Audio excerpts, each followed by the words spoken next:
ನಮಸ್ತೆ ಸ್ನೇಹಿತರೆ, welcome back to Shetty's learning hub channel. ತುಂಬ ದಿನ ಆಗಿತ್ತು ನಾನು ವಿಡಿಯೋಗಳನ್ನು ಅಪ್ಲೋಡ್ ಮಾಡಿದೆ. ಯಾಕಂದರೆ ನಾನು ಸ್ವಲ್ಪ ಬಿಸ್ನೆಸ್ ಕಡೆ ಒಂಚೂರು ತಲೆ ಹಾಕಿದ್ದೆ. ಸೊ ಹಾಗಾಗಿ ಏನೂ ವಿಡಿಯೋ ಮಾಡೋಕ್ಕಾಗ್ತಾ ಇರಲಿಲ್ಲ. ಇವತ್ತು ನಾನು ವಿಡಿಯೋನ ಅಪ್ಲೋಡ್ ಮಾಡೋಣ, ಒಂದು ಪ್ರಾಡಕ್ಟ್ ಬಗ್ಗೆ ಹೇಳೋಣ ಅಂತೇಳ್ಬಿಟ್ಟು ವಿಡಿಯೋ ಮಾಡಿದ್ದೀನಿ. ಲಾಸ್ಟ್ ಟೈಮ್ ಒಂದು ರಾಗಿ ಸರಿ ಅಂದರೆ ರಾಗಿ ಮಾಲ್ಟ್ದು ವಿಡಿಯೋ ಮಾಡಿದ್ದೆ. ಅದು ಕೂಡ ನಾನು ಅಪ್ಲೋಡ್ ಮಾಡಿದ್ದೀನಿ. ನಾನು ಅದ್ರದ್ದು ಬಿಸ್ನೆಸ್ ಕೂಡ ಸ್ಟಾರ್ಟ್ ಮಾಡ್ಕೊಂಡಿದ್ದೆ. ತುಂಬ ಜನ ಸಪೋರ್ಟ್ ಕೂಡ ಮಾಡಿದ್ದೀರಾ. ಹಾಗೆ ಟೇಸ್ಟ್ ಕೂಡ ಚೆನ್ನಾಗಿದೆ ಅಂತಲೂ ಹೇಳಿದ್ದೀರಾ. ಹಾಗೆ ಇನ್ನೊಂದು ಪ್ರಾಡಕ್ಟ್ ನಾನು ರೆಡಿ ಮಾಡಿದ್ದೀನಿ. ಡ್ರೈ ಫ್ರೂಟ್ ಪೌಡರು ಮತ್ತು ಮೆಂತೆ ಮುದ್ದೆ ಪೌಡರು ಮತ್ತು ಮಲ್ನಾಡ್ ಕಷಾಯ ಪೌಡರ್ ಅಂತ ಹೇಳಿಬಿಟ್ಟು ನಾನು ಇವತ್ತಿನ ದಿನ ಏನಂದರೆ ಡ್ರೈ ಫ್ರೂಟ್ ಪೌಡರ್ ಹೇಗೆ ಮಾಡೋದು ಅನ್ನೋದ್ರ ಬಗ್ಗೆ ನಾನು ಇವತ್ತಿನ ದಿನ ವಿಡಿಯೋ ಮಾಡಿದ್ದೀನಿ. ಏನೇನು ಮಾಡ್ತೀನಿ ಅನ್ನೋದ್ರ ಬಗ್ಗೆ. ನನ್ನ ಈ ಎಲ್ಲ ಫುಡ್ ಪ್ರಾಡಕ್ಟ್ಸ್ಗಳಿಗೆ ಫುಡ್ ಲೈಸೆನ್ಸ್ ಕೂಡ ನಾನು ತೊಗೊಂಡಿದ್ದೇನೆ.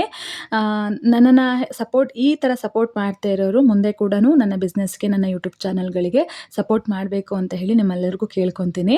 ಹಾಗೆ ಚಾನಲ್ನ ಸಬ್ಸ್ಕ್ರೈಬ್ ಮಾಡ್ಕೊಳ್ದೇ ಇರೋರು ದಯವಿಟ್ಟು ಸಬ್ಸ್ಕ್ರೈಬ್ ಮಾಡ್ಕೊಳ್ಳಿ. ಈ ವಿಡಿಯೋನ ಎಲ್ಲರಿಗೂ ಶೇರ್ ಮಾಡಿ. ಹಾಗೆ ನಾನಿಲ್ಲಿ ಕೆಲವೊಂದು ಪ್ರಾಡಕ್ಟ್ಸ್ಗಳನ್ನು, ಡ್ರೈ ಫ್ರೂಟ್ಸ್ಗಳನ್ನು ನಾನಿಲ್ಲಿ ತೋರಿಸ್ತಾ ಇದ್ದೀನಿ. ಇದರಲ್ಲಿ ನಾನು ಟೋಟಲ್ 13 ವಸ್ತುಗಳನ್ನು ಹಾಕಿದ್ದೀನಿ, ಡ್ರೈ ಫ್ರೂಟ್ಸ್ಗಳನ್ನು. ಯಾಕಂದರೆ ನಾನು ಇದನ್ನೆಲ್ಲ ಮಾಡಿಬಿಟ್ಟು ಮಾಡಬೇಕು, ಅದಕ್ಕೋಸ್ಕರ ಪ್ಯಾಕೆಟ್ ಕೂಡ ಇಟ್ಟಿದ್ದೀನಿ. ಹೇಗೆ ಎಷ್ಟೆಷ್ಟು ತೊಗೊಳ್ತೀನಿ ಅನ್ನೋದನ್ನು ನಾನು ಹಾಗೆ ಹೇಗೆ ಮಾಡಿಬಿಟ್ಟು ಪೌಡ್ರ್ ಮಾಡ್ತೀನಿ ಅನ್ನೋದನ್ನು ಸಹಿತ ನಾನು ಈ ವಿಡಿಯೋದಲ್ಲಿ ತೋರಿಸಿದ್ದೀನಿ ನಿಮಗೆ. ನಾನಿಲ್ಲಿ ಎಲ್ಲ ಪ್ಯಾಕೆಟ್ ವೈಸಲ್ಲಿ ನಾನು ಇಟ್ಟಿದ್ದೀನಿ. ಬಟ್ ನಾನು ಡ್ರೈ ಫ್ರೂಟ್ಸ್ಗಳನ್ನು ಒಂದು ಶಾಪ್ನಲ್ಲಿ ತೊಗೊಂಡು ಬರೋದು, ತುಂಬ ನೋಡಿಬಿಟ್ಟು ತೊಗೊಂಡು ಬರ್ತೀನಿ. ಇಲ್ಲಿ ಬಾದಾಮ್ ಇದೆ. ಬಾದಾಮನ್ನ ನೀಟಾಗಿ ಫ್ರೈ ಮಾಡ್ಕೊಳ್ಬೇಕು. ನಮಗೆ ಈ ಬಾದಾಮ್ ಏನು ಕೊಡುತ್ತೆ ಅಂದರೆ ವಿಟಮಿನ್ ಇನ ಕೊಡುತ್ತೆ, ಮತ್ತು ಇದರಲ್ಲಿ ಉತ್ಕರ್ಷಣ ನಿರೋಧಕಗಳಿರುತ್ತೆ, ಸ್ಕಿನ್ಗೆ ಆರೋಗ್ಯವನ್ನು ಕೊಡುತ್ತೆ. ಹಾಗೆ ಹೆಚ್ಚಿನ ಪ್ರೋಟೀನ್ ಮತ್ತು ಫೈಬರ್, ಮ್ಯಾಗ್ನೀಷಿಯಮ್, ಕ್ಯಾಲ್ಶಿಯಂ, ಐರನ್ ಮತ್ತು ಫೋಲೇಟನ್ನು ಇದು ಹೊಂದಿರುತ್ತೆ. ಸೊ ಇದನ್ನು ನಾವು ನಿಯಮಿತವಾಗಿ ಸೇವನೆಯನ್ನು ಮಾಡೋದ್ರಿಂದ ಕೊಲೆಸ್ಟ್ರಾಲ್ ಮಟ್ಟ ಕಡಿಮೆ ಆಗುತ್ತೆ. ಹಾಗೆ RBCಗಳಲ್ಲಿ, ಕೆಂಪು ರಕ್ತ ಕಣಗಳಲ್ಲಿ ವಿಟಮಿನ್ ಇ ಪ್ರಮಾಣವನ್ನು ಹೆಚ್ಚಿಸುತ್ತೆ. ಹಾಗೆ ಹೃದಯದ ಆರೋಗ್ಯವನ್ನು ಕೂಡ ಕಾಪಾಡಲಿಕ್ಕೆ ಇದು ಹೆಲ್ಪ್ ಮಾಡುತ್ತೆ. ಇದು ಸಕ್ಕರೆ ಕಾಯಿಲೆ ಇರೋರಿಗಂತೂ ತುಂಬಾ ಒಳ್ಳೆಯದು. ಹಾಗೆ ತೂಕ ನಷ್ಟ ಅಂದರೆ ಡಯಟ್ ಮಾಡೋರಿಗೆ ಮತ್ತು BPಯನ್ನು ನಿಯಂತ್ರಣದಲ್ಲಿಡೋರಿಗೆ ತುಂಬಾ ಹೆಲ್ಪ್ ಮಾಡುತ್ತೆ, ಮತ್ತು ಕಣ್ಣಿನ ಆರೋಗ್ಯವನ್ನು ಕೂಡ ಇದು ಕಾಪಾಡುತ್ತೆ. ಕೆಲವು ವೈದ್ಯಕೀಯ ಸಂಶೋಧನೆಗಳ ಪ್ರಕಾರ ಬಾದಾಮಿ ಕೆಲವು ಕ್ಯಾನ್ಸರ್ಗಳನ್ನು ತಡೆಯಲು ಮತ್ತು ಸಹಾಯ ಮಾಡುತ್ತೆ ಅನ್ನೋದನ್ನು ಸಹಿತ ನಾವು ಕೇಳಿದ್ದೀವಿ. ಬಾದಾಮಿಯಲ್ಲಿ ವಿಟಮಿನ್ ಇ ಮತ್ತು ಸ್ತನ ಕ್ಯಾನ್ಸರ್ ಕೋಶಗಳ ಬೆಳವಣಿಗೆಯನ್ನು ನಿಯಂತ್ರಿಸುವಲ್ಲಿ ಇದು ಹೆಲ್ಪ್ ಮಾಡುತ್ತೆ. ಫ್ಲೇವನಾಯ್ಡ್ಗಳನ್ನು ಸಹ ಇದು ಹೊಂದಿರುತ್ತೆ. ಹಾಗೆ ನಮ್ಮ ದಿನನಿತ್ಯದ ಬದುಕಿನಲ್ಲಿ ಈ ಆಹಾರವನ್ನು ಸೇವನೆ ಮಾಡೋದ್ರಿಂದ ಕ್ಯಾನ್ಸರ್ ವಿರೋಧಿಯಾದಂತಹ ಪ್ರಯೋಜನಗಳನ್ನು ನಾವು ಪಡಿಬಹುದು. ಹಾಗೆ ಮೆದುಳಿನ ಶಕ್ತಿಯನ್ನು ಕೂಡ ಹೆಚ್ಚು ಮಾಡುತ್ತೆ. ಹಾಗೆ ಇದೇನೆಂದರೆ ಮಕ್ಕಳಿಗೆ ಇದನ್ನು ಕೊಡೋದ್ರಿಂದ ತುಂಬಾ ಅಂದರೆ ನೆನಪಿನ ಶಕ್ತಿಯನ್ನು ನಾವು ಕಂಡುಕೋಬೋದು. ಮಕ್ಕಳಲ್ಲಿ ತುಂಬ ಬುದ್ಧಿವಂತರಾಗ್ತಾರೆ ಅಂತ ಹೇಳಿ ಕೂಡ ಕೇಳ್ತೀವಿ. ಅಂದರೆ ತುಂಬ ಮರಿತಿದ್ದೀವಿ ಅಂದರೆ ಒಂದೆರಡು ಬಾದಾಮಿ ತಿನ್ನು ಅಂತ ಹೇಳುವಂಥ ರೂಢಿ ಇದೆ. ಸೊ ಹೀಗೆ ಬಾದಾಮಿಯಲ್ಲಿ ಇಷ್ಟೆಲ್ಲ ಒಂದು ಶಕ್ತಿ ಇದೆ. ಇನ್ನೊಂದು ಇಂಪಾರ್ಟೆಂಟ್ ಅಂದರೆ ಇದು ಕ್ಯಾನ್ಸರನ್ನು ತಡೀಲಿಕ್ಕೆ ಸಹಾಯ ಮಾಡುತ್ತೆ ಅನ್ನೋದು ತುಂಬಾ ನಮಗೆ ಉಪಯುಕ್ತವಾದಂತಹ ಮಾಹಿತಿ ಆಗಿರುತ್ತೆ. ಇನ್ನೊಂದು ವಸ್ತು ಮತ್ತು ಇಲ್ಲಿ ಗೋಡಂಬಿ ಬಳಸಿದ್ದೀನಿ. ಈ ಗೋಡಂಬಿನಲ್ಲಿ ಡ್ರೈ ಫ್ರೂಟ್ಸ್ ಅಂತ ಹೇಳಿದ ತಕ್ಷಣ ಗೋಡಂಬಿ ಬೇಕೇ ಬೇಕಾಗುತ್ತೆ. ಗೋಡಂಬಿ ತಿಂದರೆ ದಪ್ಪ ಆಗ್ತಾರೆ ಅನ್ನೋದೊಂದು ತಪ್ಪು ಕಲ್ಪನೆಗಳಿದೆ. ಬಟ್ ಅದೊಂದನ್ನು ನಾವು ಹೊರತುಪಡಿಸಿ ನಾವು ಬೇರೆದನ್ನು ನೋಡಿದಾಗ ಇದರಲ್ಲಿ ತುಂಬ ಫೈಬರ್ ಅಂಶ ಹೊಂದಿರುತ್ತೆ. ಹಾಗೆ ತುಂಬ ಆರೋಗ್ಯಕರ ಆದಂತಹ ಒಂದಿಷ್ಟು ಅಂಶಗಳನ್ನು ಹೊಂದಿರುತ್ತೆ. ಇದು ಜೀರ್ಣಾಂಗ ಕ್ರಿಯೆಯನ್ನು ಹೆಚ್ಚು ಮಾಡುತ್ತೆ. ಹಾಗೆ ಜೀರ್ಣಾಂಗ ಸಂಬಂಧಿ ರೋಗಗಳನ್ನು ಕೂಡ ಇದು ಕಡಿಮೆ ಮಾಡುವಂತಹ ಒಂದು ಕ್ವಾಲಿಟಿನ ಹೊಂದಿದೆ. ಹಾಗೆ ಇದು LDL ಕೊಲೆಸ್ಟ್ರಾಲನ್ನು ಕಡಿಮೆ ಮಾಡುವಲ್ಲಿ ಸಹಾಯ ಮಾಡುತ್ತೆ. ಇದರಲ್ಲಿ ಒಮೆಗಾ 3 ಅಂಶ ಇರೋದ್ರಿಂದ ಚಯಾಪಚಯ ಕ್ರಿಯೆಯನ್ನು ಹೆಚ್ಚಿಸುತ್ತೆ, ಅಂದರೆ ಜೀರ್ಣಾಂಗ ವ್ಯವಸ್ಥೆಯನ್ನು ಸುಧಾರಿಸುತ್ತೆ, ನಮಗೆ ಜೀರ್ಣ ಆಗಲಿಕ್ಕೆ ಹೆಲ್ಪ್ ಮಾಡುತ್ತೆ. ಹಾಗೆ ವಾತಾವರಣ, ಈಗಿನ ಪ್ರಪಂಚ ಅಂತೂ ಫುಲ್ ಮಾಲಿನ್ಯದಿಂದನೇ ಕೂಡಿದೆ. ಸೊ ಹಾಗಾಗಿ ನಮ್ಮ ಕಣ್ಣಂತೂ ಯಾವುದಕ್ಕೂ ಬರೋದಿಲ್ಲ. ಒಂದು ಮೊಬೈಲ್ ನೋಡಿ ಹೋಗಿರುತ್ತೆ, ಇನ್ನೊಂದು ಮಾಲಿನ್ಯದಿಂದ ನಮ್ಮ ಕಣ್ಣು ಆದಷ್ಟು ಸೋಂಕುಗಳನ್ನು ಬಂದು ಕಣ್ಣಿಗೆ ಎಫೆಕ್ಟ್ ಆಗಿರುತ್ತೆ. ಈ ಸೋಂಕುಗಳನ್ನು ಬರದಂತೆ ಇದು ತಡೆಯುತ್ತೆ. ಏಕೆಂದರೆ ಇದರಲ್ಲಿ ಆ್ಯಂಟಿ ಆಕ್ಸಿಡೆಂಟ್ ಪಿಗ್ಮೆಂಟ್ ಇದೆ. ಇದು ರೆಟಿನಾದ ಮೇಲೆ ರಕ್ಷಣಾತ್ಮಕ ಪದರವನ್ನು ಸೃಷ್ಟಿ ಮಾಡಿ ಇದರಿಂದ ಹಾನಿಕಾರಕ UV ಕಿರಣಗಳನ್ನು ತಡೆಯುತ್ತೆ. ಮತ್ತು ಈ ಗೋಡಂಬಿಯಲ್ಲಿ ಏನಿರುತ್ತೆ ಅಂದರೆ ಮ್ಯಾಗ್ನೀಷಿಯಮ್, ಜಿಂಕ್, ಐರನ್ಗಳಿರೋದ್ರಿಂದ ಚರ್ಮಕ್ಕೆ ಕಾಂತಿಯನ್ನು ತಂದುಕೊಡುತ್ತೆ. ಚರ್ಮದ ಆರೋಗ್ಯಕ್ಕೆ ತುಂಬಾ ಒಳ್ಳೆಯದು. ನಾನಿದರಲ್ಲಿ ಕುಂಬಳಕಾಯಿ ಬೀಜ ಪಂಪ್ಕಿನ್ ಸೀಡ್ಸ್ ಅಂತ ಹೇಳಿ ಕರೀತಾರೆ. ಇದನ್ನು ನಾನು ಇದರಲ್ಲಿ ಯೂಸ್ ಮಾಡಿದ್ದೀನಿ. ಇದು ಮಧುಮೇಹ ಇರೋರಿಗೆ ತುಂಬಾನೇ ಒಳ್ಳೆಯದು. ಶುಗರ್ ಕಂಟ್ರೋಲ್‌ಗೆ ತುಂಬ ಹೆಲ್ಪ್ ಮಾಡುತ್ತೆ. ಹಾಗೆ ಉರಿಯೂತದ ಲಕ್ಷಣ ಇರೋರಿಗೆ ಅದೆಲ್ಲ ಕಡಿಮೆ ಮಾಡುತ್ತೆ. ಹಾಗೆ ಬಿ-ಪಿ ಮತ್ತು ಹೃದಯ ರೋಗಗಳನ್ನು ತಡೆಯಲಿಕ್ಕೆ ಹೆಲ್ಪ್ ಮಾಡುತ್ತೆ. ಈಗಿನ ಪ್ರಪಂಚದಲ್ಲಿ ಹೇಗಂದ್ರೆ ಒತ್ತಡನೇ ಜಾಸ್ತಿಯಾಗಿ ಎಷ್ಟೋ ಕಾಯಿಲೆಗಳು ಬರುವಂಥದ್ದಿರುತ್ತೆ. ನಿದ್ರೆ ಇರಲ್ಲ, ನಿದ್ರೆಹೀನತೆ ಇರುತ್ತೆ. ಅಂಥದ್ನೆಲ್ಲ ತಡಿಲಿಕ್ಕೆ ಈ ಕುಂಬಳಕಾಯಿ ಬೀಜ ತುಂಬಾನೇ ಹೆಲ್ಪ್ ಮಾಡುತ್ತೆ. ಹಾಗೆ ಕ್ಯಾನ್ಸರ್ ಕೋಶಗಳ ಬೆಳವಣಿಗೆಯನ್ನು ಇದು ತುಂಬ ಹೆಲ್ಪ್ ಮಾಡುತ್ತೆ. ಅಂದರೆ ತಡೆಯುವಲ್ಲಿ ಇದು ತುಂಬ ಪರಿಣಾಮಕಾರಿಯಾಗಿ ಹೆಲ್ಪ್ ಮಾಡುತ್ತೆ. ವಿಶೇಷವಾಗಿ ಸ್ತ್ರೀಯರಲ್ಲಿ ಕಾಣಿಸುವಂತಹ ಸ್ತನ ಕ್ಯಾನ್ಸರ್‌ನ ತಡಿಲಿಕ್ಕೆ ಇದು ಹೆಲ್ಪ್ ಮಾಡುತ್ತೆ. ಹಾಗೆ ವೆಯ್ಟ್ ಲಾಸ್‌ಗೆ ಸಹಾಯ ಮಾಡುತ್ತೆ. ಮತ್ತೆ ತುಂಬ ರೋಗ ನಿರೋಧಕ ಶಕ್ತಿಯನ್ನ ಇದು ಹೊಂದಿರೋದ್ರಿಂದ ನಮಗೆ ಕೆಲವೊಂದು ಕಾಯಿಲೆಗಳನ್ನು ಬರದಂತೆ ತಡೆಗಟ್ಟುವಂತಹ ಒಂದು ಗುಣವನ್ನು ಇದು ಹೊಂದಿದೆ. ಹಾಗೆ ಮೂಳೆ ಆರೋಗ್ಯಕ್ಕಂತೂ ತುಂಬಾನೇ ಒಳ್ಳೆಯದು. ಮತ್ತು ಆವಾಗಲೇ ಹೇಳಿದಾಗೆ ಸ್ತನ ಕ್ಯಾನ್ಸರ್ ಸ್ತ್ರೀಯರಿಗೆ ತುಂಬಾನೇ ಹೆಲ್ಪ್ ಮಾಡುತ್ತೆ ಇದು. ಸ್ತ್ರೀ ಸಂತಾನೋತ್ಪತ್ತಿಗೆ ಅದರ ಆರೋಗ್ಯವನ್ನು ಹೇಗೆ ಕಾಪಾಡ್ಕೋಬೇಕು ಅನ್ನೋದ್ರದ್ದು ಬಗ್ಗೆ ಅದಕ್ಕೆ ತುಂಬ ಬೆಂಬಲವಾಗಿ ಇದು ನಿಲ್ಲುತ್ತೆ. ಹಾಗೆ ಕೂದಲಿನ ಆರೋಗ್ಯಕ್ಕೆ ಮತ್ತು ಚರ್ಮದ ಆರೋಗ್ಯಕ್ಕಂತೂ ತುಂಬಾನೇ ಹೆಲ್ಪ್ ಮಾಡುತ್ತೆ. ನೆಕ್ಸ್ಟ್ ನಾನು ಫ್ಲಾಕ್ಸ್ ಸೀಡ್ಸ್ ಅಗಸೆ ಬೀಜ ಅಂತ ಹೇಳಿ ಹೇಳ್ತೀವಿ. ಇದನ್ನು ಬೆಳೆಸಿದ್ದೀನಿ. ಸೊ ಏನಂದರೆ ಒಮೆಗಾ 3 ಜಾಸ್ತಿ ಇರೋದ್ರಿಂದ ಇದು ಅಗತ್ಯವಾದಂತಹ ಪೌಷ್ಟಿಕಾಂಶಗಳ ಸತ್ವವನ್ನು ಇದು ಕೂಡ ಹೊಂದಿರುತ್ತೆ. ಹಾಗೆ ಕೂದಲಿನ ಆರೋಗ್ಯಕ್ಕೆ, ಚರ್ಮದ ಆರೋಗ್ಯಕ್ಕೆ ತುಂಬಾನೇ ಒಳ್ಳೆಯದು. ಹೃದಯ ಸಂಬಂಧ ಕಾಯಿಲೆಗಳಿಗಂತೂ ತುಂಬಾನೇ ಒಳ್ಳೆಯದಾಗಿರುತ್ತೆ. ಈ ಸಕ್ಕರೆ ಕಾಯಿಲೆ ಇರೋರಿಗೆ ಇದಂತೂ ರಾಮಬಾಣ. ಪಾರ್ಶ್ವವಾಯು, ಆರ್ಥ್ರೈಟಿಸ್ ಮತ್ತು ವಾತ ಸಂಬಂಧಿತ ಕಾಯಿಲೆಗಳಿಗೆ ಇದು ತುಂಬಾನೇ ಪರಿಹಾರವನ್ನು ಕೊಡುತ್ತೆ. ಹಾಗೆ ಇದರಲ್ಲಿ ಜಾಸ್ತಿ ನಾರಿನ ಅಂಶ ಇರೋದ್ರಿಂದ ಮಲಬದ್ಧತೆ ಸಮಸ್ಯೆ ಕೂಡ ನಿವಾರಣೆ ಆಗುತ್ತೆ. ಹಾಗೆ ಕರುಳಿನ ಚಲನೆಗೆ ಸಹಾಯ ಆಗುತ್ತೆ ಅಂತ ಹೇಳಿ ನಾನು ರಿಸರ್ಚ್ ಮಾಡಿದಾಗ ನನಗೆ ಕೆಲವೊಂದು ಅನುಭವಗಳು ಕೂಡ ಆಗಿದೆ. ನಾನು ಯಾಕೆ ಇಷ್ಟೆಲ್ಲ ದೊಡ್ಡ ವಿಡಿಯೋಗಳನ್ನು ಪ್ರತಿಯೊಂದು ವಸ್ತು ಬಗ್ಗೆ ನಾನು ಯಾಕೆ ಹೇಳ್ತೀನಿ ಅಂದರೆ, ಕೆಲವರು ಡ್ರೈ ಫ್ರೂಟ್ಸ್ ಪೌಡರು, ಡ್ರೈ ಫ್ರೂಟ್ಸ್ಗಳನ್ನು ತಗೊಳ್ಳಿಕ್ಕೆ ತುಂಬಾ ಹಿಂಜರಿತಾರೆ. ಯಾಕಂದರೆ ತುಂಬ ರೇಟ್ ಜಾಸ್ತಿ ಇರುತ್ತೆ ಹಾಗೆ ಹೀಗೆ ಅಂತ. ನಾವೀಗ ನಮ್ಮ ಆರೋಗ್ಯ ಚೆನ್ನಾಗಿರಬೇಕು ಅಂದರೆ ಯಾವುದ್ರಲ್ಲೋ ಒಂದ್ರಲ್ಲಿ ನಾವು ಕಾಂಪ್ರಮೈಸ್ ಆಗಲೇಬೇಕು. ಯಾಕಂದರೆ ಕೆಲವೊಂದು ವಸ್ತುವಿನಲ್ಲಿ ಕೆಲವೊಂದು ಆರೋಗ್ಯಗಳು ಸುಧಾರಿಸುವಂತಹ ಒಂದು ಗುಣಗಳನ್ನು ಹೊಂದಿರುತ್ತೆ. ಆ ರೀತಿಗೋಸ್ಕರ ನಾನು ಇಷ್ಟು ದೊಡ್ಡ ವಿಡಿಯೋ ಮಾಡಿದ್ದೀನಿ. ಪ್ರತಿಯೊಂದು ವಸ್ತುಗಳ ಬಗ್ಗೆನೂ ನಾನು ಎಕ್ಸ್‌ಪ್ಲೇನ್ ಮಾಡ್ತಾ ಇದ್ದೀನಿ ಇದೇ ರೀಸನಿಗೋಸ್ಕರ. ಈಗ ಬನ್ನಿ ಮತ್ತೆ ನಾನು ಕೊನೆಗೆಲ್ಲ ಹೇಳ್ತೀನಿ. ಇಲ್ಲಿ ನಾನು ಸೂರ್ಯಕಾಂತಿ ಸೀಡ್ಸನ್ನು ತೊಗೊಂಡಿದ್ದೀನಿ. ಇದರಲ್ಲೂ ಅಷ್ಟೇ ತುಂಬಾನೇ ಆರೋಗ್ಯಕರವಾದಂತಹ ಒಂದು ಅಂಶಗಳನ್ನೆಲ್ಲ ಹೊಂದಿರುತ್ತೆ. ಬಿ-ಪಿ ಕಂಟ್ರೋಲ್ ಮಾಡುತ್ತೆ. ಹಾಗೆ ಹೃದಯದ ಆರೋಗ್ಯ, ಚರ್ಮದ ಆರೋಗ್ಯ, ಹಾಗೆ ಕೆಲವೊಂದು ವೆಯ್ಟ್ ಲಾಸ್‌ಗಳಿಗೆ ಮತ್ತು ರೋಗ ನಿರೋಧಕ ಶಕ್ತಿಯನ್ನು ತುಂಬಾನೇ ಹೆಚ್ಚು ಮಾಡುತ್ತೆ. ಹಾಗೆ ಇದರಲ್ಲಿ ಫ್ರೀ ರ್ಯಾಡಿಕಲ್ಸನ್ನು ರಿಲೀಸ್ ಮಾಡೋದ್ರಿಂದ ಅದರಿಂದ ಆಗುವಂತಹ ಹಾನಿಯಿಂದ ಇದು ತಡೆಯುತ್ತೆ. ಯಾಕಂದರೆ ವಿಟಮಿನ್ ಇ ಅನ್ನೋದು ತುಂಬಾನೇ ಹೇರಳವಾಗಿ ಇರುತ್ತೆ ಇದರಲ್ಲಿ. ಹಾಗೆ ಫೈಬರ್ ಅಂಶ ಜಾಸ್ತಿ ಇರೋದ್ರಿಂದ ಜೀರ್ಣಕ್ರಿಯೆಗೆ ಹೆಲ್ಪ್ ಮಾಡುತ್ತೆ. ಹಾಗೆ ಮೂಳೆಯನ್ನು ಬಲಪಡಿಸಲಿಕ್ಕೆ ಕೂಡ ಇದು ಹೆಲ್ಪ್ ಮಾಡುತ್ತೆ. ಶುಗರ್ ಕಂಟ್ರೋಲ್‌ಗೆ ಮತ್ತು ಈ ಪಿ-ಸಿ-ಓ-ಡಿ ಇರೋರ್ಗಂತೂ ತುಂಬಾನೇ ಹೆಲ್ಪ್ ಮಾಡುತ್ತೆ. ಯಾಕಂದರೆ ಈ ಸೂರ್ಯಕಾಂತಿ ಬೀಜ, ಕಲ್ಲಂಗಡಿ ಬೀಜ, ಹಾಗೆ ಕೆಲವೊಂದು ಸೀಡ್ಸ್‌ಗಳು ಗರ್ಭಕೋಶದ ಪ್ರೊಡಕ್ಷನ್‌ಗೆ, ಗರ್ಭಕೋಶದ ಆರೋಗ್ಯವನ್ನು ಕಾಪಾಡಲಿಕ್ಕೆ ತುಂಬಾನೇ ಹೆಲ್ಪ್ ಮಾಡುತ್ತೆ. ಈ ಪಿ-ಸಿ-ಓ-ಡಿ ಇರೋರಂತೂ ಖಂಡಿತವಾಗ್ಲೂ ಇವುಗಳನ್ನು ಸೇವನೆ ಮಾಡಲೇಬೇಕಾಗತ್ತೆ. ಮತ್ತು ಹಾಗೆ ಕ್ಯಾನ್ಸರನ್ನು ತಡೆಗಟ್ಟಲಿಕ್ಕೆ ಇದು ಮತ್ತು ಸಂತಾನೋತ್ಪತ್ತಿಯ ಆರೋಗ್ಯವನ್ನು ಕಾಪಾಡಲಿಕ್ಕೆ ಕೂಡ ಹಾರ್ಮೋನ್ಗಳನ್ನು ಸರಿ ಮಾಡಲಿಕ್ಕೆ, ಸಮತೋಲನದಲ್ಲಿ ಇರಿಸಲಿಕ್ಕೆ ಇದು ತುಂಬಾನೇ ಸಹಾಯ ಮಾಡುತ್ತೆ. ನೆಕ್ಸ್ಟ್ ಇಲ್ಲಿ ನಾನು ಕಲ್ಲಂಗಡಿ ಬೀಜ ತೊಗೊಂಡಿದ್ದೀನಿ. ಈ ಕಲ್ಲಂಗಡಿ ಬೀಜ ಕೂಡ ಅಷ್ಟೇ ನಾವು ತಿಂದ್ಬಿಟ್ಟು ಎಸಿತೀವಿ. ಸೊ ಇದರಲ್ಲಿ ನನಗೂ ಕೂಡ ಇದೆಲ್ಲ ತಿಳ್ಕೊಳ್ಳೋ ತನಕ ನನಗೂ ಕೂಡ ಗೊತ್ತಿರಲಿಲ್ಲ. ಸೊ ನಾನು ಇದನ್ನೆಲ್ಲ ರಿಸರ್ಚ್ ಮಾಡಿ ಎಲ್ಲ ಕಡೆನೂ ನೋಡಿದಾಗ ನನಗೆ ಈ ಕೆಲವೊಂದು ವಿಚಾರಗಳು ಗೊತ್ತಾಯಿತು. ಸೊ ಇದು ಕಲ್ಲಂಗಡಿ ಬೀಜದಲ್ಲಿ ನಮಗೆ ತುಂಬಾನೇ ಪ್ರಯೋಜನಕರವಾದಂತಹ ಅಂಶಗಳನ್ನು ಇದು ಹೊಂದಿರುತ್ತೆ. ಚರ್ಮಕ್ಕೆ, ರಕ್ತ ಸುಧಾರಣೆ ಆಗಲಿಕ್ಕೆ, ಮೂಳೆಗಳನ್ನು ಬಲಪಡಿಸಲಿಕ್ಕೆ, ಆಮೇಲೆ ರಕ್ತದಲ್ಲಿ ಸಕ್ಕರೆ ಮಟ್ಟವನ್ನು ಕಡಿಮೆ ಮಾಡಲಿಕ್ಕೆ, ಕೂದಲಿಗಂತೂ ತುಂಬಾನೇ ಒಳ್ಳೆಯದು. ಹಾಗೆ ರೋಗ ನಿರೋಧಕ ಶಕ್ತಿಯನ್ನು ಇದು ಹೆಚ್ಚಾಗಿ ಮಾಡುತ್ತೆ. ಆ ರೀಸನಿಗೋಸ್ಕರ ನಾನು ಈ ಸೀಡ್ಸ್‌ಗಳನ್ನೆಲ್ಲ ಇದರಲ್ಲಿ ಬಳಸಿದ್ದೀನಿ. ಸೊ ನಮಗೆ ಇದು ಒಂದೊಂದೇ ತಿನ್ಲಿಕ್ಕೆ ಆಗೋದಿಲ್ಲ. ಸೊ ಇಂಥದ್ದು ಮಿಕ್ಸ್ ಮಾಡ್ಕೊಂಡು ತಿಂದಾಗ ನಮ್ಮ ಎಲ್ಲೋ ಒಂದು ಪ್ರಯೋಜನಗಳನ್ನು ನಾವು ಕಾಣ್ಬೋದು ಅನ್ನೋದು ನನ್ನ ಒಂದು ಅಭಿಪ್ರಾಯ. ನೆಕ್ಸ್ಟ್ ನಾನಿಲ್ಲಿ ವಾಲ್ನಟ್ ಬಳಸಿದ್ದೀನಿ. ರಕ್ತದಲ್ಲಿನ ಸಕ್ಕರೆಯನ್ನು ನಿಯಂತ್ರಣ ಮಾಡಲಿಕ್ಕೆ ಮತ್ತು ಗುಡ್ ಕೊಲೆಸ್ಟ್ರಾಲ್ ಮಟ್ಟವನ್ನು ಕಾಪಾಡಲಿಕ್ಕೆ ಕೂಡ ಇದು ಹೆಲ್ಪ್ ಮಾಡುತ್ತೆ. ಹೃದಯಕ್ಕೆ ಸಂಬಂಧಪಟ್ಟಂಥ ಕಾಯಿಲೆಗಳನ್ನು ತಡಿಲಿಕ್ಕೆ ಮತ್ತು ಕೆಟ್ಟ ಕೊಲೆಸ್ಟ್ರಾಲ್ ಮಟ್ಟವನ್ನು ಕಡಿಮೆ ಮಾಡುವಂತಹ ಒಂದು ಕೆಪಾಸಿಟಿಯನ್ನು ಇದು ಹೊಂದಿದೆ. ಹಾಗೆ ಪಾರ್ಶ್ವವಾಯು ಸಮಸ್ಯೆಗಳಿಂದ ಪಾರಾಗಬಹುದಾದಂತಹ ಒಂದು ನಿದರ್ಶನಗಳು ಉಂಟು.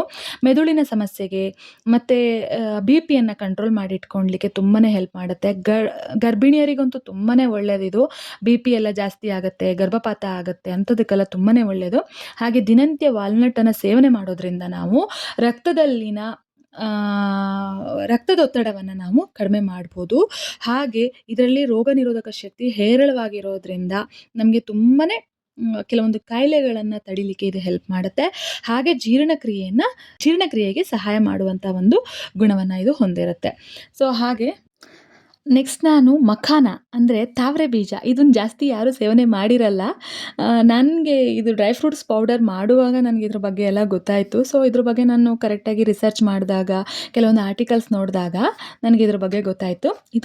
ಇದು ಕೂಡ ಅಷ್ಟೇ ರಕ್ತದಲ್ಲಿನ ಸಕ್ಕರೆ ಪ್ರಮಾಣವನ್ನು ಕಡಿಮೆ ಮಾಡಲಿ ತುಂಬಾ ಹೆಲ್ಪ್ ಮಾಡುತ್ತೆ. ಜೀರ್ಣಾಂಗ ವ್ಯವಸ್ಥೆಗೆ, ಚರ್ಮ ಸುಕ್ಕುಗಟ್ಟದೇ ಇರೋ ಹಾಗೆ, ಕೂದಲು ಬಿಳಿ ಆಗೋದನ್ನು ತಡೆಯಲು ಇದು ತುಂಬ ಸಹಾಯ ಮಾಡುತ್ತೆ. ಹಾಗೆ ಆ ಹೃದಯದ ಆರೋಗ್ಯವನ್ನು, ಬಂಜೆತನವನ್ನು ನಿವಾರಿಸುವಂತಹ ಒಂದು ಕೆಲಸವನ್ನು ಇದು ಮಾಡುತ್ತೆ. ವೆಯ್ಟ್ ಲಾಸ್ಗೆ ತುಂಬಾ ಒಳ್ಳೆಯದು. ಹಾಗೆ ಸಂಧಿವಾತ ಇದ್ದವರಿಗೆ ತುಂಬಾ ಉತ್ತಮ ಆಹಾರ ಆಗಿರುತ್ತೆ. ಕಿಡ್ನಿ ಆರೋಗ್ಯಕ್ಕೂ ಕೂಡ ಇದು ತುಂಬಾ ಹೆಲ್ಪ್ ಮಾಡುತ್ತೆ. ನಮಗಿವೆಲ್ಲ ಗೊತ್ತಿರಲ್ಲ, ನಾವು ಕೆಲವೊಂದುಗಳನ್ನು ನೋಡಿ ತಿಳಿದಾಗ ಇದು ಗೊತ್ತಾಗುತ್ತೆ. ನೆಕ್ಸ್ಟ್ ನಾನು ಬಾರ್ಲಿ ಯೂಸ್ ಮಾಡಿದ್ದೀನಿ. ಬಾರ್ಲಿ ಎಲ್ಲರಿಗೂ ಗೊತ್ತಿರುವಂಥದ್ದು. ಇದರಿಂದ ಎಷ್ಟು ಪ್ರಯೋಜನ ಇದೆ. ಕೆಲವರು ಬಾರ್ಲಿ ಪೌಡರ್ ಮಾಡಿಕೊಂಡು ನೀರಿನಲ್ಲಿ ಹಾಕ್ಕೊಂಡು, ಹಾಲಿನಲ್ಲಿ ಹಾಕ್ಕೊಂಡು ಎಲ್ಲ ಕುಡಿಯೋರೆಲ್ಲ ಇದ್ದಾರೆ. ಸೊ ನಾನು ಕೂಡ ಅದು ಮಾಡ್ತಾ ಇದ್ದೆ. ಸೊ ಎಷ್ಟು ಉಪಯೋಗ ಹೆಲ್ತಿಗೆ ತುಂಬ ಒಳ್ಳೆಯದು ಅಂದರೆ ಅಷ್ಟು ತಂಪು, ಇದು ತುಂಬಾ ತಂಪು. ನಾನು ಯಾಕೆ ಬಾರ್ಲಿನ ಬಳಸಿದ್ದೀನಿ ಅಂದರೆ ಇವೆಲ್ಲದೂ ಸ್ವಲ್ಪ ಹೀಟ್ ಅಂತ ಅನಿಸುತ್ತೆ. ಸೊ ಆ ಹೀಟಿನ ಪ್ರಮಾಣವನ್ನು ಕಡಿಮೆ ಮಾಡಲಿಕ್ಕೆ ನಾನು ಈ ಬಾರ್ಲಿಯನ್ನು ಬಳಸಿದ್ದೀನಿ. ಇದು ರಕ್ತದಲ್ಲಿನ ಸಕ್ಕರೆ ಮಟ್ಟವನ್ನು ಕಡಿಮೆ ಮಾಡಲು ಇದು ಹೆಲ್ಪ್ ಮಾಡುತ್ತೆ. ಹಾಗೆ ಇದರಲ್ಲಿ ತುಂಬಾ ನಾರಿನಾಂಶ ಇರೋದ್ರಿಂದ ನಮಗೆ ಡೈಜೆಷನ್ಗೂ ತುಂಬ ಹೆಲ್ಪ್ ಮಾಡುತ್ತೆ. ಹಾಗೆ ಕೆಲವೊಂದು ವಿಷಕಾರಿ ವಸ್ತುವನ್ನು ಹೊರಹಾಕುವ ಮೂಲಕ ನಾವು ತೂಕ ನಷ್ಟ ಮಾಡುವಂತಂದರೆ ನಮ್ಮ ದೇಹದಲ್ಲಿ ಟಾಕ್ಸಿನ್ ವಸ್ತುಗಳು ತುಂಬಾ ಇರುತ್ತೆ. ಸೊ ಅದನ್ನು ಹೊರಗಾಕಬೇಕು ಅಂದರೆ ನಾವು ಡಿಟಾಕ್ಸಿಫೈ ಮಾಡಬೇಕು. ಸೊ ಅದನ್ನು ಮಾಡಲಿಕ್ಕೆ ಇದು ತುಂಬಾ ಹೆಲ್ಪ್ ಮಾಡುತ್ತೆ. ತೂಕ ನಷ್ಟವನ್ನು ಮಾಡಲಿಕ್ಕೆ ತುಂಬ ಹೆಲ್ಪ್ ಮಾಡುತ್ತೆ. ಹಾಗೆ ಕಿಡ್ನಿ ಆರೋಗ್ಯಕ್ಕೆ ತುಂಬಾ ಒಳ್ಳೆಯದು. ಕರುಳಿನ ಆರೋಗ್ಯಕ್ಕೆ ತುಂಬಾ ಒಳ್ಳೆಯದು. ಕರುಳಿನಲ್ಲಿರುವಂತಹ ಬ್ಯಾಕ್ಟೀರಿಯಾವನ್ನು ಸಮತೋಲನಗೊಳಿಸಲು ಸಹಾಯ ಮಾಡುತ್ತೆ. ಹಾಗೆ ಕೊಲೆಸ್ಟ್ರಾಲ್ ಮಟ್ಟವನ್ನು ಕಡಿಮೆ ಮಾಡಲು ಕೂಡ ಇದು ಹೆಲ್ಪ್ ಮಾಡುತ್ತೆ. ಹಾಗೆ ಕೆಲವರು ತುಂಬ ಹೀಟ್ ಆಗಿರುತ್ತೆ ಅಂಥವ್ರಿಗೆ, ಉರಿ ಮೂತ್ರ ಎಲ್ಲ ಶುರು ಆಗುತ್ತೆ ಅಂಥವ್ರಿಗೆ ಈ ಬಾರ್ಲಿ ಪೌಡರು ಇಲ್ಲ ಬಾರ್ಲಿ ನೀರನ್ನು ಕುಡಿಯೋದ್ರಿಂದ ತುಂಬಾ ಹೆಲ್ಪ್ ಆಗುತ್ತೆ ಅಂತೇಳಿ ಹೇಳ್ತಾರೆ. ಇದನ್ನು ನಾನು ಕೂಡ ಟ್ರೈ ಮಾಡಿದ್ದೀನಿ. ಸೊ ಆ ರೀಸನಿಗೋಸ್ಕರ ನಾನು ಇದರಲ್ಲಿ ಬಾರ್ಲಿಯನ್ನು ಬಳಸಿದ್ದೀನಿ. ಮತ್ತು ನಾನಿಲ್ಲಿ ಪಿಸ್ತಾನ ಯೂಸ್ ಮಾಡಿದ್ದೀನಿ. ಇದನ್ನು ಕೂಡ ನೀಟಾಗಿ ಡ್ರೈ ಮಾಡ್ಕೋಬೇಕು. ಸೊ ಇದು ಯಾಕೆ ಯೂಸ್ ಮಾಡಿದ್ದೀನಿ ಅಂದರೆ ಇದು ಹೃದಯದ ಆರೋಗ್ಯವನ್ನು ಕಾಪಾಡಲಿಕ್ಕೆ ಹೆಲ್ಪ್ ಮಾಡುತ್ತೆ ಮತ್ತು ಡಯಟ್ಗೆ ತುಂಬಾ ಒಳ್ಳೆಯದು. ಹಾಗೆ ಕಣ್ಣಿನ ಆರೋಗ್ಯವನ್ನು ಕಾಪಾಡುವಂತಹ ಒಂದು ಗುಣವನ್ನು ಹೊಂದಿದೆ. ಇದರಲ್ಲಿ ಹೆಚ್ಚಾಗಿ ನಾರಿನ ಅಂಶ ಇರೋದ್ರಿಂದ ಕರುಳಿನ ಆರೋಗ್ಯಕ್ಕೂ ಕೂಡ ಇದು ತುಂಬಾ ಉಪಯುಕ್ತವಾಗಿರುತ್ತೆ. ಹಾಗೆ ನಾನಿಲ್ಲಿ ಚಿಯಾ ಸೀಡ್ಸನ್ನು ಯೂಸ್ ಮಾಡಿದ್ದೀನಿ. ಇದನ್ನು ಕೂಡ ನಾನು ಡ್ರೈ ಮಾಡ್ಕೋತೀನಿ. ಇದೆಲ್ಲರಿಗೂ ಗೊತ್ತಿರುತ್ತೆ. ಆಲ್ಮೋಸ್ಟ್ ಜನ ತಂಪಿಗೆ ಅಂತ ಹೇಳಿ ಯೂಸ್ ಮಾಡ್ತಾರೆ. ಸೊ ಇದು ತೂಕ ನಷ್ಟವನ್ನು ಮಾಡಲಿಕ್ಕೆ ತುಂಬಾ ಹೆಲ್ಪ್ ಮಾಡುತ್ತೆ ಮತ್ತು ಸಕ್ಕರೆ ಕಾಯಿಲೆ ಇರೋರಿಗಂತೂ ತುಂಬಾ ಒಳ್ಳೆಯದು. ಜೀರ್ಣಕ್ರಿಯೆಗೂ ಕೂಡ ತುಂಬಾ ಒಳ್ಳೆಯದಾಗುತ್ತೆ. ಕಾನ್ಸ್ಟಿಪೇಷನ್ ಇರೋರಿಗೆಲ್ಲ ಇದು ತುಂಬಾ ಒಳ್ಳೆಯದು. ಹಾಗೆ ತುಂಬ ಪ್ರೋಟೀನ್ ಅಂಶವನ್ನು ಹೊಂದಿರುತ್ತೆ. ಹಾಗೆ ಹೃದಯದ ಆರೋಗ್ಯವನ್ನು, ಮೂಳೆಯ ಆರೋಗ್ಯವನ್ನು ಕಾಪಾಡಲಿಕ್ಕೆ ತುಂಬಾ ಹೆಲ್ಪ್ ಮಾಡುತ್ತೆ. ಶುಗರ್ ಪೇಷಂಟ್ಗಂತೂ ತುಂಬಾ ಒಳ್ಳೆಯದಿದು. ಇದನ್ನು ರಾತ್ರಿ ನೆನೆಸಿಟ್ಟು ಬೆಳಗ್ಗೆ ನಾವು ಖಾಲಿ ಹೊಟ್ಟೆಲಿ ಕುಡಿಯೋದ್ರಿಂದ ನಮಗೆ ತೂಕ ನಷ್ಟಕ್ಕೂ ಹೆಲ್ಪ್ ಆಗುತ್ತೆ ಮತ್ತು ನಮ್ಮ ಶುಗರ್ ಮಟ್ಟವನ್ನು ಕೂಡ ಇದು ಕಡಿಮೆ ಮಾಡುತ್ತೆ ಅಂತ ಹೇಳಿ ಎಲ್ಲರೂ ಹಾಕ್ಕೊಂಡು ಕುಡಿತಾ ಇದ್ರು ತುಂಬ ಜನ. ಸೊ ನಾನು ಅದಕ್ಕೋಸ್ಕರ ಇದನ್ನು ಮಿಕ್ಸ್ ಮಾಡಿದ್ದೀನಿ ಡ್ರೈ ಫ್ರೂಟ್ ಪೌಡರಲ್ಲಿ. ಹಾಗೆ ನೆಕ್ಸ್ಟ್ ನಾನು ಒಣ ಖರ್ಜೂರವನ್ನು ತೊಗೊಂಡಿದ್ದೀನಿ. ಇದೆಲ್ಲರಿಗೂ ಗೊತ್ತಿರುತ್ತೆ ಇದ್ರ ಯೂಸ್ ಏನೇನಿರುತ್ತೆ ಅಂತ ಹೇಳಿ. ಇದು ಮೆಮೊರಿ ಪವರ್ನ ಸುಧಾರಣೆ ಮಾಡಲಿಕ್ಕೆ ತುಂಬಾ ಹೆಲ್ಪ್ ಮಾಡುತ್ತೆ. ರಕ್ತದಲ್ಲಿನ ಸಕ್ಕರೆ ಮಟ್ಟವನ್ನು ಕೂಡ ಇದು ನಿವಾರಿಸುತ್ತೆ. ಹಾಗೆ ಇದು ತುಂಬನೇ ಕ್ಯಾಲ್ಶಿಯಂ ಅಂಶ ಇದರಲ್ಲಿ ತುಂಬನೇ ಇರುತ್ತೆ. ಮೂಳೆಗಳನ್ನು ಬಲಗೊಳಿಸಲಿಕ್ಕೆ ಮತ್ತು ರಕ್ತಹೀನತೆಯ ಮಟ್ಟವನ್ನು ಕಡಿಮೆ ಮಾಡಲಿಕ್ಕೆ ಅಂತೂ ಇದು ತುಂಬನೇ ಉಪಯುಕ್ತಕಾರಿಯಾಗಿರುತ್ತೆ.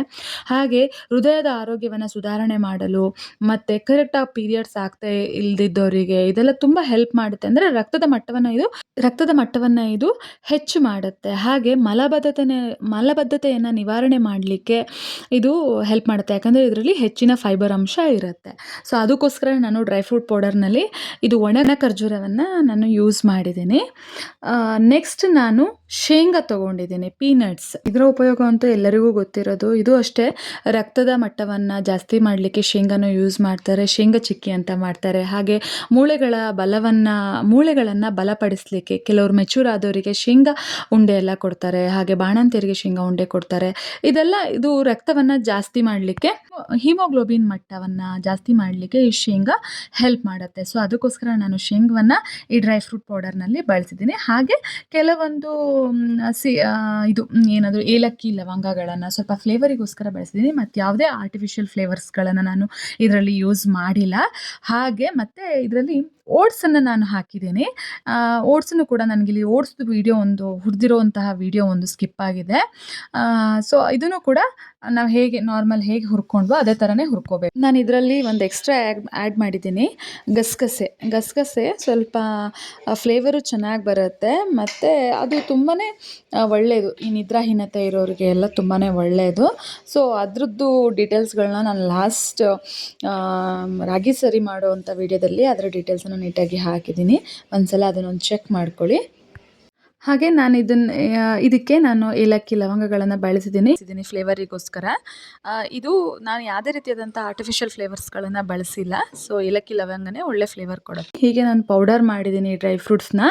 ಕೆಲವರಿಗೆ ತರಿ ಬೇಕು ಅಂತ ಕೇಳ್ತಾರೆ, ಕೆಲವರು ಅಂದರೆ ಉಂಡೆ ಮಾಡಲಿಕ್ಕೆ ಚೆನ್ನಾಗಾಗತ್ತೆ ಅಂತ, ಕೆಲವರು ಫೈನ್ ಪೌಡರ್ ಬೇಕು ಅಂತ ಹೇಳ್ತಾರೆ. ಸೊ ಅದಕ್ಕೆ ನಾನು ಮಾಡುವಾಗ ತರಿಯಾಗಿ ಮಾಡ್ಕೊತೀನಿ. ಅವ್ರು ಹೇಗೆ ಕೇಳ್ತಾರೋ ಹಾಗೆ ನಾನು ಅವರಿಗೆ ಮಾಡಿಬಿಟ್ಟು ಪ್ಯಾಕ್ ಮಾಡಿ ಕೊಡ್ತೀನಿ.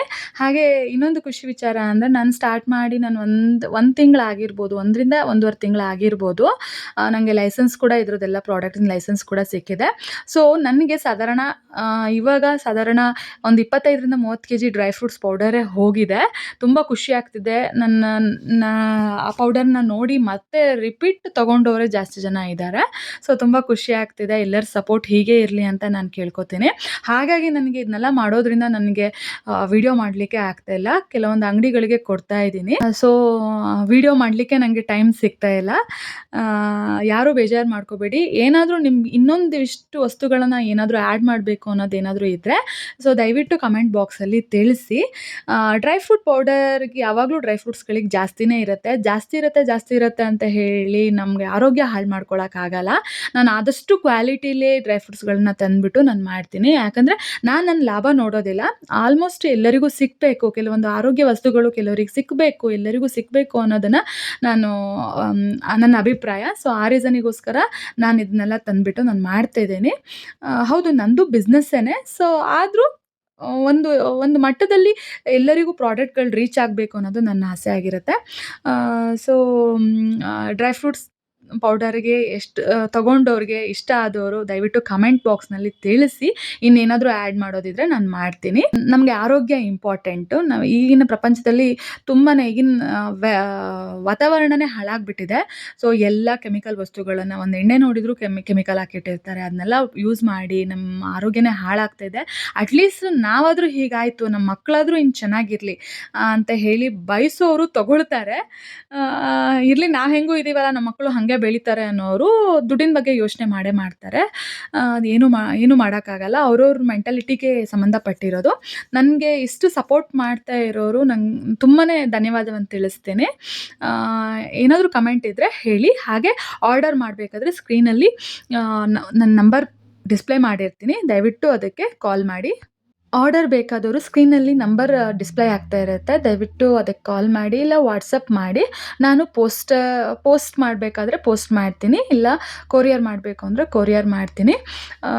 ದಯವಿಟ್ಟು ಆರೋಗ್ಯವನ್ನು ಕಾಪಾಡಿಕೊಳ್ಳಲು ಹೆಚ್ಚಿನ ಗಮನ ವಹಿಸಿ. ದುಡ್ಡು ಇವತ್ತು ಬರುತ್ತೆ, ನಾಳೆ ಹೋಗುತ್ತೆ. ಅದನ್ನು ನಾವು ಲೆಕ್ಕ ಇಟ್ಕೊಳ್ಳೋಕ್ಕಾಗಲ್ಲ. ಕಾಂಚನ ಯಾವತ್ತೂ ಕೈಯಲ್ಲಿ ಜಾಸ್ತಿ ದಿನ ನಿಲ್ಲೋದಿಲ್ಲ. ಸೊ ಅದಕ್ಕೋಸ್ಕರ ಹೆಲ್ತ್ ಮಾತ್ರ ನಾವು ಹೆಲ್ತ್ ಇದ್ದರೆ ನಾವು ಎಲ್ಲಿ ಬೇಕಾದರೂ ಏನು ಬೇಕಾದರೂ ಮಾಡ್ಕೊಂಡು ತಿನ್ಬೋದು, ದುಡ್ಕೊಂಡು ತಿನ್ಬೋದು, ಏನು ಬೇಕಾದರೂ ಮಾಡ್ಬೋದು. ದಯವಿಟ್ಟು ಆರೋಗ್ಯಗಳನ್ನ ಕಾಪಾಡಿ. ನಿಮ್ಮ ಆರೋಗ್ಯನೂ ಕಾಪಾಡ್ಕೊಳ್ಳಿ, ನಿಮ್ಮ ಮಕ್ಕಳ ಆರೋಗ್ಯನೂ ಕಾಪಾಡಿ. ಸೊ ಈ ವಿಡಿಯೋ ಇಷ್ಟ ಆಗಿದ್ರೆ ಎಲ್ಲರಿಗೂ ಶೇರ್ ಮಾಡಿ, ಫ್ರೆಂಡ್ಸ್ಗಳಿಗೆ ಆದಷ್ಟು ಶೇರ್ ಮಾಡಿ. ನನ್ನ ಬಿಸ್ನೆಸ್ಗೆ ಮತ್ತು ನನ್ನ ಯೂಟ್ಯೂಬ್ ಚಾನಲ್ಗೆ ಸಪೋರ್ಟ್ ಮಾಡಿ ದಯವಿಟ್ಟು. ಹಾಗೆ ಏನಾದರೂ ಕಮೆಂಟ್ ಇದ್ದರೆ ದಯವಿಟ್ಟು ಕಮೆಂಟ್ ಬಾಕ್ಸಲ್ಲಿ ತಿಳಿಸಿ. ನಂದು ಹಳೆ ವಿಡಿಯೋ ಬೇಕಾದರೆ ಅಂದರೆ ನಾನು ರಾಗಿ ಸರಿ ಮಾಡಿರೋ ವಿಡಿಯೋನೂ ಅಷ್ಟೇ, ಅದನ್ನು ನಾನು ಡಿಸ್ಕ್ರಿಪ್ಷನ್ ಬಾಕ್ಸ್ನಲ್ಲಿ ಹಾಕಿಟ್ಟಿರ್ತೀನಿ. ದಯವಿಟ್ಟು ಅದನ್ನು ನೋಡಿ ಸಪೋರ್ಟ್ ಮಾಡಿ. ಇನ್ನೊಂದು ವಿಷಯ, ಇದನ್ನು ಹೇಗೆ ಯೂಸ್ ಮಾಡಬೇಕು ಅನ್ನೋದು ನಾನು ತಿಳಿಸ್ಲಿಲ್ಲ. ಇದನ್ನು ನೀವು ಹಾಲಿನಲ್ಲಿ ಬೇಕಾದರೆ ಮಿಕ್ಸ್ ಮಾಡ್ಕೊಂಡು ಕುಡಿಬೋದು. ಹಾಲು ಕುದಿಸ್ಬಿಟ್ಟು ಅದಕ್ಕೆ 1 ಸ್ಪೂನ್ 2 ಸ್ಪೂನ್ ನಿಮಗೆ ಎಷ್ಟು ಬೇಕೋ ಅಷ್ಟು 2 ಸ್ಪೂನ್ ಹಾಕ್ಕೊಂಡು ಸಪ್ಪೆ ಕುಡಿಯೋದಾದರೆ ಸಪ್ಪೆ ಕುಡಿಬೋದು. ಇಲ್ಲಾಂದರೆ ಜಾಗ್ರಿ ಯೂಸ್ ಮಾಡ್ಕೊಂಡು ಕುಡೀರಿ, ತುಂಬ ರುಚಿಯಾಗಿರುತ್ತೆ. ನೀವು ಬೂಸ್ಟು ಅದು ಇದು ಹಾಕ್ಕೊಂಡು ಕುಡಿತೀರಾ, ಸೊ ಅದ್ರ ಬದಲಿಗೆ ಇದು ತುಂಬಾ ಒಳ್ಳೆಯದು. ಮಕ್ಕಳಿಗೆ ಇದನ್ನು ಅಭ್ಯಾಸ ಮಾಡಿಸಿ. ಹಾಗೆ ನನ್ನ ನೆಕ್ಸ್ಟ್ ವೀಡಿಯೋದಲ್ಲಿ ನನ್ನ ಇನ್ನೊಂದು ಪ್ರಾಡಕ್ಟ್ ಮಲ್ನಾಡ್ ಕಷಾಯ ಪೌಡರ್ ಮತ್ತು ಮೆಂತ್ಯ ಮುದ್ದೆ ಪೌಡರ್ದು ನಾನು ವೀಡಿಯೋಗಳನ್ನು ಅಪ್ಲೋಡ್ ಮಾಡ್ತೀನಿ. ವಿಡಿಯೋ ಎಲ್ಲ ರೆಡಿ ಇದೆ, ಬಟ್ ನಾನು ಇನ್ನೂ ಎಡಿಟ್ ಮಾಡ್ಲಿಕ್ಕೆ ನಂಗೆ ಟೈಮ್ ಸಿಕ್ಕಲಿಲ್ಲ. ಯಾಕಂದರೆ ಇದೊಂದು ಬಿಸ್ನೆಸ್ ಮಾಡೋದ್ರಿಂದ ನನಗೆ ಅವರಿಗೆ ರಿಕ್ವೈರ್ಮೆಂಟ್ ಇರೋರಿಗೆ ನಾನು ಇದನ್ನ ಮಾಡಿ ಕೊಡಲೇಬೇಕಾಗತ್ತೆ. ಸೊ ಆ ರೀಸನಿಂದ ನನ್ನ ವೀಡಿಯೋಸ್ಗಳು, ನನ್ನ ಯೂಟ್ಯೂಬ್ ಚಾನಲ್ ಸ್ವಲ್ಪ ಸ್ಟಾಪ್ ಆಗಿದೆ. ಮತ್ತೆ ಸ್ಟಾರ್ಟ್ ಮಾಡ್ತೀನಿ ಖಂಡಿತ. ದಯವಿಟ್ಟು ನನಗೆ ಸಪೋರ್ಟ್ ಮಾಡಿ, ಆದಷ್ಟು ಜನಕ್ಕೆ ವಿಡಿಯೋ ಶೇರ್ ಮಾಡಿ, ಆದಷ್ಟು ಜನಕ್ಕೆ ಈ ವಿಷಯ ತಲುಪೋ ಹಾಗೆ ಮಾಡಿ. ಆರೋಗ್ಯ ನೋಡ್ಕೊಳ್ಳಿ. ಟೇಕ್ ಕೇರ್ ಎಲ್ಲರಿಗೂ. ಮತ್ತೆ ಇನ್ನೊಂದು ವಿಡಿಯೋದಲ್ಲಿ ಮತ್ತೆ ಭೇಟಿಯಾಗೋಣ. ಇದು ನನ್ನ product label, actually with licensed. Actually ನಾನು ಈ ಥರ ಪ್ಯಾಕೆಟ್ಸ್ಗಳನ್ನು ಮಾಡ್ತೀನಿ. ಹಾಗೆ ಇದು ಆಲ್ರೆಡಿ ಜಿಪ್ಲಾಕ್ ಕವರ್ ಆಗಿರುತ್ತೆ, ಫುಡ್ ಗ್ರೇಡ್ ಕವರ್ನ ಯೂಸ್ ಮಾಡಿದ್ದೀನಿ. ಹಾಗೆ ಇದಕ್ಕೆ ನಾನು ಮತ್ತು ಸೀಲ್ಡ್ ಕೂಡ ಇರುತ್ತೆ, ಯಾಕಂದರೆ ಇಲ್ಲಿ ಓಪನ್ ಮಾಡಲಿಕ್ಕೆ ಆಗಬಾರ್ದು ಅಂತ ರೀಯೂಸಬಲ್ ಪ್ಯಾಕೆಟ್ಗಳನ್ನ ನಾನು ಯೂಸ್ ಮಾಡ್ತಾಯಿದ್ದೀನಿ. ಯಾಕಂದರೆ ದೂರ ಕಳಿಸ್ಕೊಡ್ತಾ ಇರ್ತೀನಿ. ಸೊ ಅದು ಎಲ್ಲೂ ಓಪನ್ ಆಗಬಾರ್ದು, ಪ್ರಾಡಕ್ಟ್ಗಳು ವೇಸ್ಟ್ ಆಗಬಾರ್ದು, ಚೆಲ್ಲಲ್ಲಿ ಹೋಗಬಾರ್ದು ಅಂತ ಹೇಳ್ಬಿಟ್ಟು ನಾನು ಆ ಥರ ಪ್ಯಾಕೆಟ್ನ ಯೂಸ್ ಮಾಡ್ತೀನಿ. ಆರ್ಡರ್ ಬೇಕಾದವರು ಸ್ಕ್ರೀನ್ನಲ್ಲಿರುವಂತಹ ನಂಬರ್ಗೆ ವಾಟ್ಸಪ್ ಮಾಡಿ ಇಲ್ಲ ಕಾಲ್ ಮಾಡಿ ಹೇಳಿ. ನಾನು ಪೋಸ್ಟ್ ಅಥವಾ ಕೊರಿಯರ್ ಮಾಡ್ತೀನಿ. ಎಲ್ಲಿದ್ದರೂ ಆಲ್ ಓವರ್ ಕರ್ನಾಟಕ ನಾನು ಕಳಿಸ್ಕೊಡ್ತೀನಿ. ಮತ್ತು ಆದಷ್ಟು ಇದನ್ನು ಶೇರ್ ಮಾಡಿ. Thank you. ಸಪೋರ್ಟ್ ಮಾಡಿ ನನ್ನ ಚಾನಲ್ಗೆ. ಸಬ್ಸ್ಕ್ರೈಬ್ ಆಗದೇ ಇರೋರು ಸಬ್ಸ್ಕ್ರೈಬ್ ಆಗಿ, ಶೇರ್ ಮಾಡಿ ವಿಡಿಯೋನ. Thank you.